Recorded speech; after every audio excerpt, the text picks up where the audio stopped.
Mayweather and Logan Paul go the distance in the exhibition. It was fun, and now it's over. This past week, Logan Paul fought Floyd Mayweather. And although there weren't any winners announced in the ring, both Logan Paul and Floyd Mayweather were clear-cut winners of this whole event. Logan is expected to make between $40 and $50 million from this event, and Floyd above $100 million. What do you do with all that money? I have no idea what you do with all that Actually, money. what do you do? Do you buy like a yacht? How much is a yacht? I don't even know. You definitely don't buy a yacht. That's a depreciating asset. Okay, look. Come on, man. I don't think these are going to be problems I'm going to have to worry about. So on this episode, we're going to share our thoughts on the fight itself, everything that led up to the fight, and also why boxing is such a good strategy for creators like Logan Paul. What if I just like knocked you out right now? That would be so shocking if that happened. Yeah. And actually more action than the fight itself. All right, let's go. Make sure to like this video and subscribe to the channel. We're trying to get to 300,000 subscribers. So if you like the topics that we cover on this channel, if you're into the creator economy, then definitely subscribe if you haven't already. Did you subscribe though? Like, are you subscribed? Because like 50% of you aren't subscribed. So take a good hard look at yourself and think about if you want to lie to me right now. Are you subscribed? Okay. All right, now that you're subscribed, Colin, roll the intro.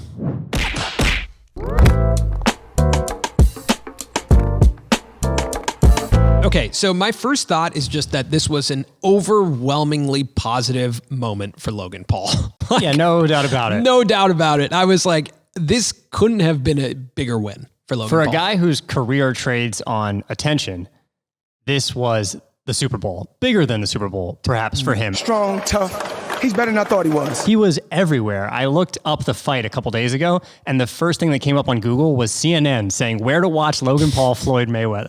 And I was like, wow, because 2 to 3 years ago, that would not be the headline for Logan Paul. I think also what was amazing is as I was watching the fight, I was on Instagram, and people who are not interested in YouTube at all were watching the fight. So I think for me, as I was watching it, like, okay, this is really interesting, but like, why would Floyd get involved in something like this? Now, one of my favorite lines of the whole weekend was Floyd saying, "This is legal bank robbing." When it comes to legalized bank robbing, I'm the best. If you guys don't want to see me do no exhibitions, don't come, don't watch. He was very calm when he said it too. He was like, I know exactly what I'm doing. Like, I'm making money. The patches on my trunks, that's 30 million alone. So who's really the smartest one in the sport of boxing? He also kept saying, I'm retired from boxing.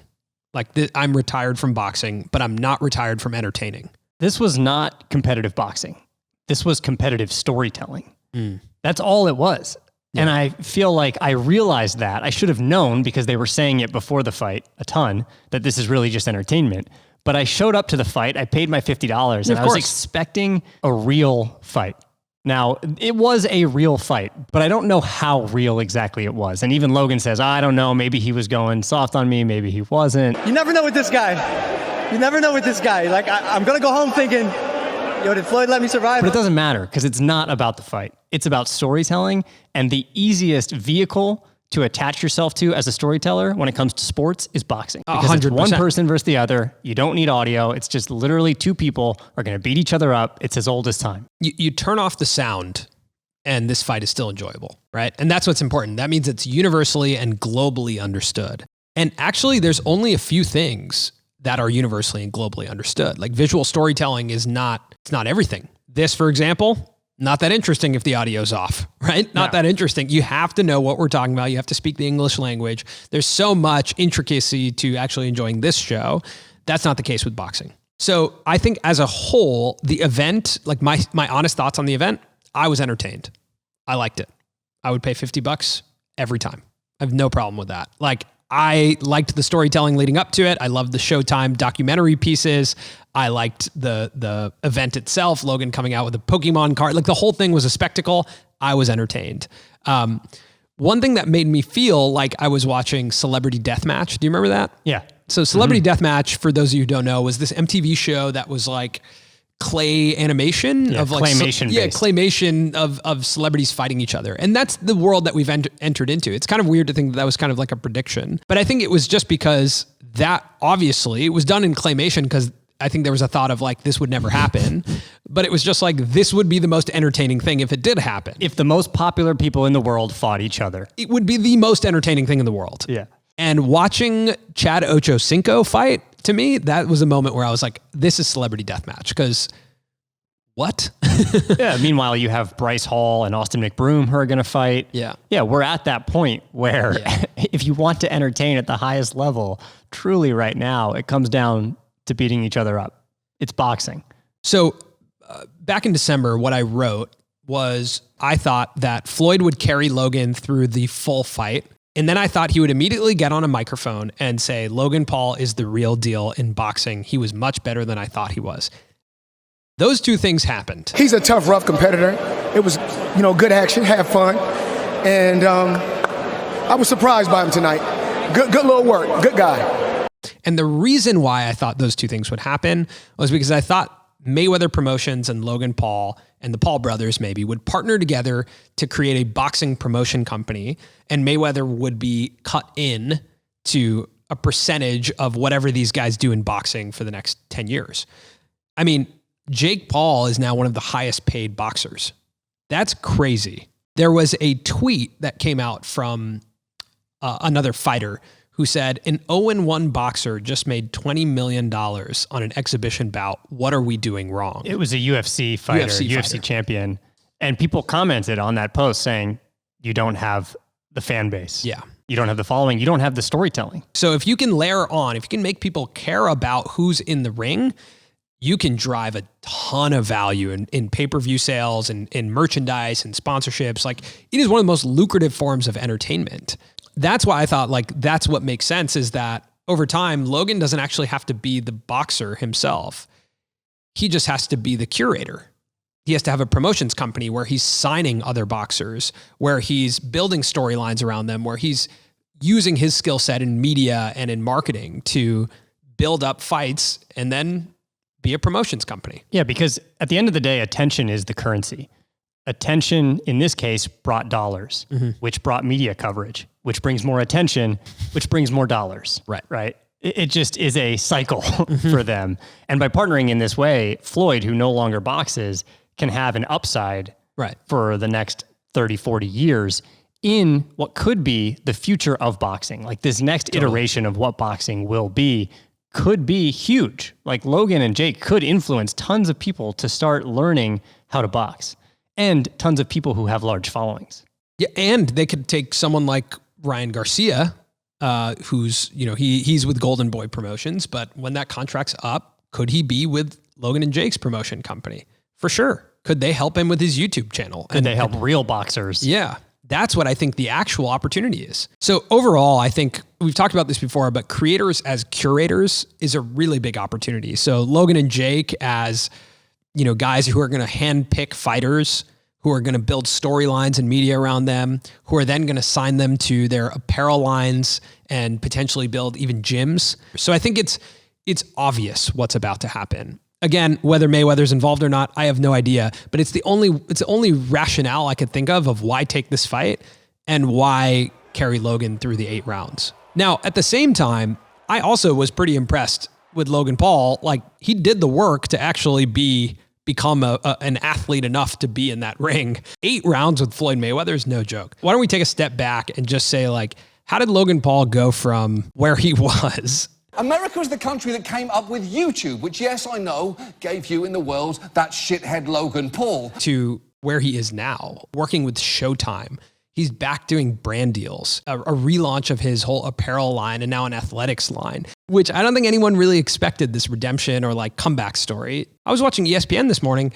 They're all team Logan Paul. They were kind of team Logan Paul before the fight. Yeah, they're like, he's impressive. This is amazing. This is super interesting. Because they're judging him as a boxer now and as an entertainer. Yeah. Whereas after the Japan video, he was really just seen universally as the most hated person on the internet. Right. I also think if you watch some of the news clippings from that era, who Logan Paul was pre-Japan was actually like a caricature of what you would imagine the worst type of person is, right? Like the YouTuber that you imagine in your head was exactly that.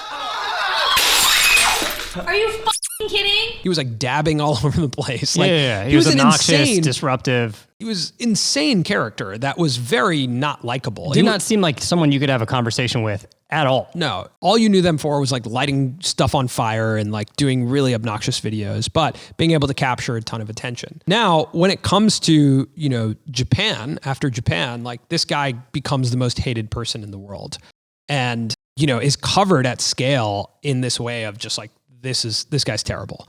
He has multiple other kind of mess ups after that and then launches a podcast, which to me, as I was thinking about this strategy, it offers this amazing opportunity as like a bridge to the new version of Logan Paul, like to go from one version to the next version, because now you have him essentially at like a 50-minute window, potentially hour plus of just like his personality. And you have an entrance point to Logan Paul through his guests. So if you're a fan of one of his guests that he was able to book, you get some of his personality. He's a stripped down version of himself through his impulsive episodes, and he can put out a lot of them over time. The exposure to Logan Paul was much higher. The exposure to his personality was much higher. He was all over your feed with clips. He was able to kind of build a personality and a new character, which was more just like down to earth. Like, here's a guy. Like, yes, he's still extravagant, entertaining, but it was a completely different version than version 1. Then he gets into boxing and his story becomes even more understandable by the masses. Because like we said, you can turn the volume off and all you see is a fighter, right? You just see a large athlete. Yep. I also think though, you start to think about like as a brand, as a person, as a personal brand, understanding someone's why is really important. Like, why is this person doing the things they're doing? Now, in V1 of Logan Paul, call it, which is like his YouTube career, how do you understand that person at scale? Like all he's doing is trying to generate views. That's not an understandable outcome. When you're a boxer or an athlete, it's so accepted and understandable that you're just trying to win.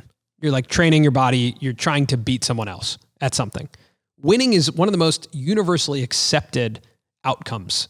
And accepted as like a valuable outcome. Like, oh yeah, he's training really hard to win. That's totally fine. I accept that. And boxing, I think the other reason why it made so much sense was because he was really hated. And it's one of the only things you can do that allows you to monetize hate. If you hate Logan, you're buying the fight. If you love Logan, you're buying the fight. So now both sides of the aisle are paying Logan. Whereas in the past, only his super fans were paying Logan, right? They're buying the merch, they're buying tickets to his events, whatever. Now, both sides of the aisle will pay. And just like the podcast, you can have an entrance point into Logan through his opponent.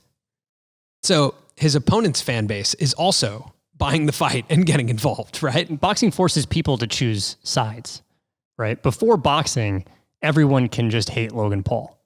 Once he gets into boxing, he's literally putting himself into an arena where if anyone's there and watching, they're going to pick a side. Right. And a lot of people chose his side, right? Like people are like, oh yeah, I'll take Logan on that. Yeah.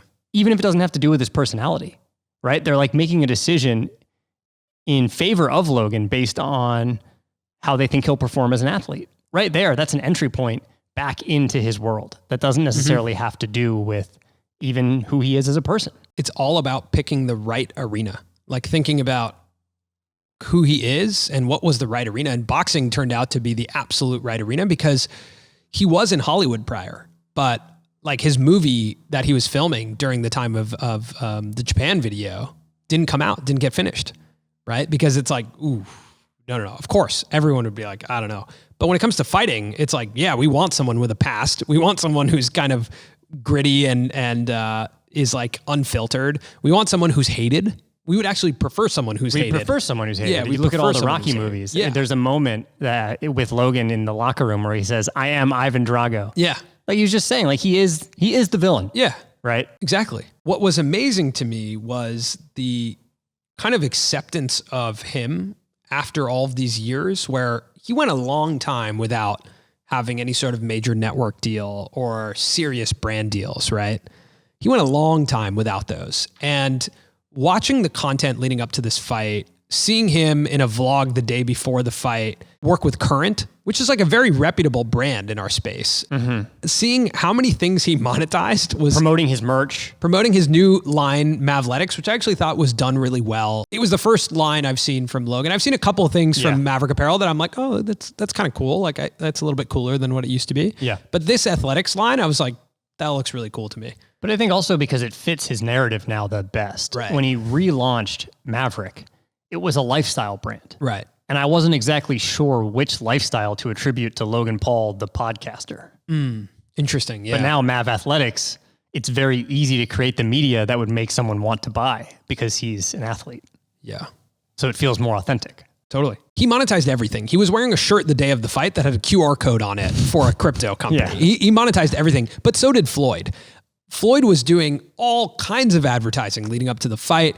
He also said in the post-fight interview that his shorts were valued at $30 million for all the patches. I don't know if I believe that. That feels like a lot of money. It does feel like a lot. That feels like a little too much, but 3 million, probably 4 million, of course, like for sure. This sport works so well and will probably be here to stay in the creator economy.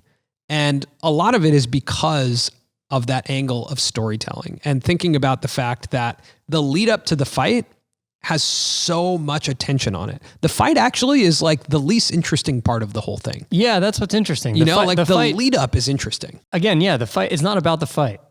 It's about the storytelling. And you think about the mix 100%. of Logan and his editor, Hayden, what they're able to do.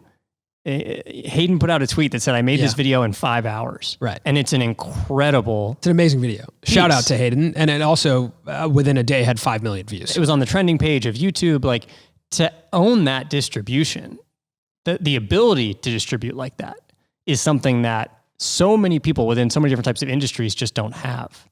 Even Floyd Mayweather doesn't have that. I mean, dude, let's even look at the guy who's fighting Jake Paul, Tyron Woodley. He's like a seasoned fighter. He's been in the game for a long time. You look at his distribution, it's like, it's nothing compared to the Paul brothers. It's nothing. And I think that's what's interesting. But what you're starting to see is that what the Paul brothers can do is whoever they're fighting actually gets a big lift, right? Like Ben Askren came out of nowhere, but like if you're involved in this industry or if you care about it at all, which was millions of people, they learn about Ben Askren. So the opportunity for them is by fighting someone, they can actually elevate someone's brand. And that means they have it in them to figure out like, what is the storytelling that goes into the pre-fight? What's the storytelling that goes in on fight day? What's the storytelling that comes in post-fight now? Like they understand the model. So of course, like I think boxing is here to stay in the creator economy and in this industry, primarily because the base level story of boxing is really good. And when you layer on the creator tactics of like driving a ton of attention, creating internet moments, and then retaining someone's attention after the fact, like it is the most lucrative thing you could do. Yeah, YouTube is perfect for boxing. But even just seeing Logan in this situation, I kept thinking YouTube is a cheat code. YouTube and the ability to storytell is a cheat code to get you into so many other different types of industries. Like it's taking a different route Right. to get to a destination that probably a lot of people want to get to. So there was a couple of thoughts. You bring up YouTube and boxing. So one thing that happened was Showtime servers couldn't handle the amount of traffic. That was really fascinating to me, primarily because it's Showtime. They've been doing boxing events. Yeah, this is what they do is live Forever. pay-per-view events. Like live pay-per-view has been forever on Showtime. That was really interesting to me and thinking about like, what is YouTube TV's potential future in this? Or does YouTube even want to touch this space considering it's all of their talent? Like, do they not want to get involved in this? Is it too, kind of gritty and just like it's not for them? Yeah, I don't think it's something that they would necessarily want to co-sign, although I do think it could be Very lucrative. Yeah. Yeah. And the second thing I thought was pay-per-view, I think is a massive future in the creator economy. More than membership. I've been paying for so many one-off things lately, whether it's the Premier Lacrosse League or this Logan Paul fight. I rented a movie off of Amazon yesterday. There's just so many things now where I find myself paying for content. But the opportunity to build hype around something and have it all lead up to one big purchase is like in a creator's DNA. Like that's what creators do. And as a consumer, if it's $5 to watch one documentary or something, great. If it's $20 for a really premium event, fine. Like, Yeah. it seems worth it to me. It feels worth it. Yeah. If you build the story well enough, it's worth it. And I even think back to us a year ago this time, we didn't have, the audience we have today, but we built up a narrative and marketed our storytelling course, which was a pay-per-view event, right? And we were able to bring our audience kind of behind the scenes of creating it, make it a character in our universe, and then release it. And of course, it's on different scales. But I think this event for me felt like the moment where I recognized that pay-per-view is going to be a massive part of the next 10 years of the creator economy. Pay-per-view over membership, over like subscriptions. I think pay-per-view has a ton of legs. So this upcoming weekend, YouTubers are fighting TikTokers. Are you paying for that? No, I'm not going to pay for that one. Yeah, I think I texted you. I think this was one of the last times I paid. This was it for you. Yeah, Okay. yeah, because it was so far-fetched. Yeah. Like their skill levels were so far removed from each other, in my opinion, that it did feel a little bit scripted. Like the storytelling before the fight was incredible. Yeah. But once I got into the fight, I was like, what am I watching?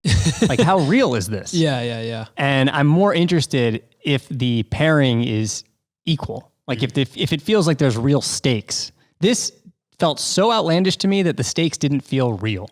Even though Logan was saying, I'm risking my life, which maybe he is. There's the chance that Floyd could totally knock you out. But it didn't feel that way to me. Yeah. I do think actually Bryce Hall, Austin McBroom will be a better fight. Someone's getting interested now. But I'll just watch the highlights. So you're just going to watch the highlights? Yeah, I'll just watch the highlights. You can come over and watch with me. You're going to buy it? Of course you're going to buy it. What do you think? I'm not You've gonna already buy bought it. I haven't already bought it, but Yeah. probably by the time this comes out, I'm going to buy it. Yeah. But I think I'm absolutely their target demo. Probably not exactly their target demo, but I'm their target demo to the point where I'm like, I've heard the story. It's in my head. Yeah. And I have to see what happens. And I know what's happening, right? I know that that's the point of it. But for me, there's something weird, like you mentioned, around pay-per-view where I'm like, it's $50. Sure. Let's see it. Let's see what happens. What's the worst that happens? Because I was thoroughly entertained. Yeah. I paid the $50. I was part of a conversation. I was tweeting like a madman, getting in on all the memes and whatnot. And I was like, this is great. I'll probably hold off for the next couple fights, but I'm sure there will be a fight that comes down the line. There'll be a fight. That I can't stay away from. For sure. Yeah. But do you think that boxing, does it become more prevalent in our space? In the creator world and the celebrity just by world? The nature of Logan and Jake being invested in it, at least for the next 5 to 10 years, there's no doubt that this conversation around boxing will continue on YouTube. I think it's one side of YouTube that is interested in boxing, right? There's obviously so much else happening on YouTube, but I do think because these two guys who've been YouTube creators first, that a lot of people know as YouTube creators, are getting into boxing in a very serious way, like it's going to continue to be a narrative in the creator space for a while. I think if I'm to gauge who won this whole situation, it's Logan Paul, period. Like, I think Logan Paul absolutely came out on top in this whole situation. Like, unbelievably positive for his brand. He has now, in my eyes, fully rehabilitated his brand to the point where major networks are probably going to take another look at him again. Major brands are going to take another look at him again. Consumers are absolutely willing to watch his stuff. His stuff does not touch below 5 million views on YouTube, on his main channel. His podcast is thriving. Like, to me, he has won, and he has now a whole new business opportunity when it comes to fight promotions and building a business around fighting. I think he's benefiting from leaning into his self-awareness, which he did not have before, or at least wasn't really utilizing. You look at him post-fight, he says, look, I'm not really good at this yet. Yeah. And he says, this is entertainment and I want to be the biggest entertainer in the world. He's not telling you that he's the best fighter in the world or that he was going to beat Floyd Mayweather, like clearly, right? I think that's important. People need to understand that you know who you are in this space and that you are rational. Yeah. Right? Do you think this was a loss for Floyd, like a net loss? No. Why? Because I think he's still considered one of the best boxers of all time. He's still going to go to the Hall of Fame. And he's just a guy who's interested in making money. He doesn't care about how people really perceive him. It's not going to touch his boxing legacy. Yeah. Right? Yeah, I agree with that. I think it was amazing. Again, overwhelmingly positive for Logan, but a lot of the headlines were Floyd Mayweather fails to defeat Logan Paul. And again, that's super positive for Logan. Like, Logan went more rounds than Conor McGregor with Floyd Mayweather. Yeah, again, I can't look at it and stack it up next to any other fight. It just feels like WWE to me, and that's fine. Like that doesn't bother me. I'm just not going to compare it to other fights and where Logan stands in the history of people who've fought Floyd Mayweather. It's essentially like live performance movies, right? Like it's like we're watching a movie unfold in real time that has a live performance attached to it. Yes. Like that's how it felt. Yeah. One thing that was interesting was both Logan and Jake changed a lot of their narrative or added this new narrative this week of talking about how fighters should be paid fairly. And I thought that was really strategic because obviously they're catching the attention of a ton of fighters. And fighters are angry at them for feeling like they're making more money than real fighters, right? But by changing that narrative and standing on a platform saying we think fighters should get paid more, it opens the doors for them to essentially create a promotions company where they're, representing fighters. Yeah, and sports is entertainment. It's storytelling like anything else. And really talented fighters will also have to fit into narratives and storylines, right? And Logan and Jake have led their own narratives. Normally the networks come in and they storytell around the fighters, or they storytell around LeBron James versus Steph Curry. Right. But in this case, it's going to be a mix of the two, of like talented fighters working to build their own narrative, because narrative is so hugely important. Logan even knows the right one-liners to say. Like his last words in the weigh-in were, "This is all a simulation and the aliens are coming." Yeah. Highly planned chaos. Yeah. All right, so those are our thoughts on Logan Paul versus Floyd Mayweather and boxing as a whole when it comes to the creator economy. I definitely think it's here to stay. And if you're going to be watching all of these boxing matches, someone hit me up because Colin won't watch with me, so I need some friends to talk to about all of this. Make sure to subscribe to our creator economy newsletter, The Publish Press. These takes were actually in our newsletter yesterday, so you get them early, you get them in your inbox every Tuesday and Friday, and we have an amazing team of writers that we work with. So head over to thepublishpress.com, put your email in, and subscribe. We'll put the link to the issue that Alice wrote about the Logan Paul Floyd Mayweather fight in the description. So if you want to, you can go ahead and read that specific issue. Bryce Hall, Austin McBroom, who's winning, Colin? Austin McBroom. Really? I mean, I don't care who wins. I don't want either of them to win. I mean, you were pretty quick to say Austin McBroom, so you I care. just have a feeling about it, but like I don't you care if he wins or Jake not. Paul, Tyron I just Woodley? think he will win. What do you got? Jake Paul. You got Jake Paul in that? I actually think he packs a mean punch from what I've seen. He can knock people out. Yeah, I'm going Austin and Jake too. So, all right, we'll watch together. All right, make sure to subscribe and Samir, roll the outro.